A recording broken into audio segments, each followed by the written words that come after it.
As far back as my genealogy we can look, we've been dairymen in our family. I've been farming here actually since 2011. Been dairying since I can't remember when, since I was little. 2011 was kind of our first year on our own, doing our own farming and growing the crops for the cows. In 2014, we started strip tilling after our winter crop. It's increased over the years to incorporating no-till in the fall time so that we're not doing any tillage. With our practices of strip till, we're just trying to work a very small area of the ground, about 6 inches, to plant the corn into and leaving the rest undisturbed. And then with the no-till in the fall time, we're just planting it directly undisturbed right back to the field. So we're standing in the middle of a sedan grass field. This is a summer annual grass that a lot of dairymen use for feed for their cows. And in this situation, because of Marty's no-till and strip-till practices, he's been able to get this crop in after his corn silage and before his winter forage will go in. So he's effectively gotten, or will get, 3 crops off of the same ground in 1 year, which is pretty remarkable. We were basically looking for the economics of it. We were looking for a way to grow our crops with less input and still get the yields that we needed. If we look at something as basic as how a shovel goes into this soil compared to conventional tilled fields, I mean, when's the last time this field got worked, Marty? It's been months, hasn't it? 2014. Yeah, so 4 years this soil's gone without significant deep tillage. Just prior to a third irrigation, we got the ability to stick a shovel in.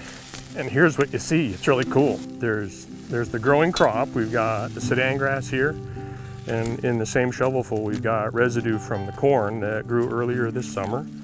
And then when you turn this soil over, you start to see the residue, not just of, these are old roots from the corn right here, this and this and this, and they're all collapsing.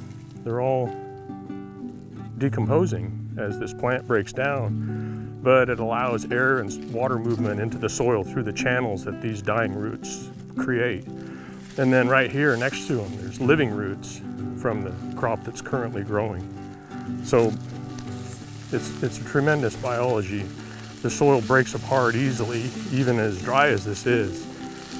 And we've noticed a lot more biology that happens in this soil since we stopped working it so tough. Look at the root mass. And so the key is always having roots in the soil.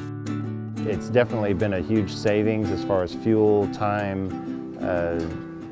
everything that goes along with it, equipment costs, maintenance, all those types of things are far fewer with minimal tillage. This is what fields normally look like under conventional tillage after we harvest.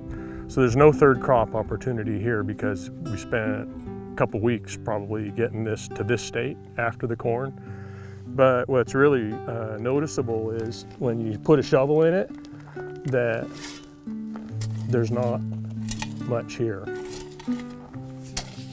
So we've got just a little bit of roots that are in the soil. It looks great. I mean, it's fantastic soil because this has been treated right the last few years anyway. This soil is really subject to erosion by wind and water right now. It's not covered.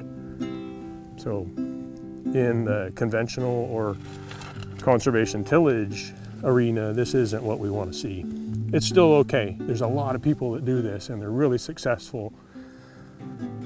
But, you know, there's another way too.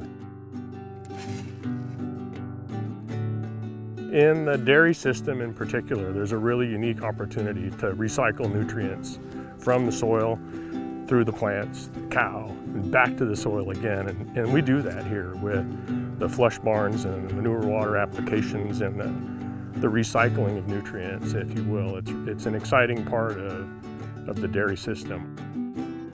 I guess from a stewardship standpoint, if you're looking at really, and we've talked about this today, and I think you've heard this from other growers, is they're all interested in long-term sustainability and passing the soil on. It's important to us.